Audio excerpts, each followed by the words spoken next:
చాలా కష్టపడతాను.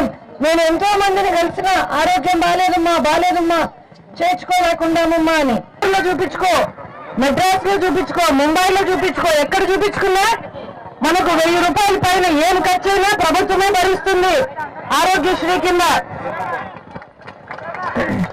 నాలుగోది మనం అనుకున్నాం ఆడోళ్లకు కొంచెం ఆర్థిక స్వాతంత్రం.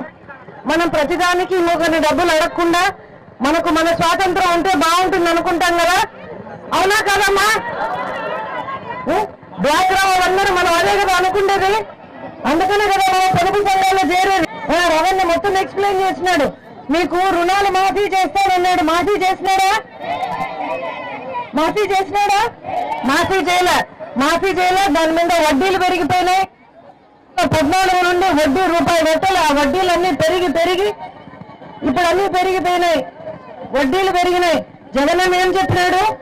ఎన్నికల రోజుకు అంటే ఏప్రిల్ 11వ తారీఖు పొదుపు సంఘాల రుణాలన్నీ ఎంతైతే ఉంటాయో వాటన్నింటినీ 4 దఫాలలో మొత్తము మాఫీ చేస్తామన్నారు. జగనన్న మాట ఇస్తే నమ్మచ్చా? మనము జగనన్న మాట ఇస్తే నమ్మచ్చా? చంద్రబాబు మాట నమ్మచ్చా? నమ్మకూడదు, నమ్మలేము. మోసం చేస్తాడు ఆయన.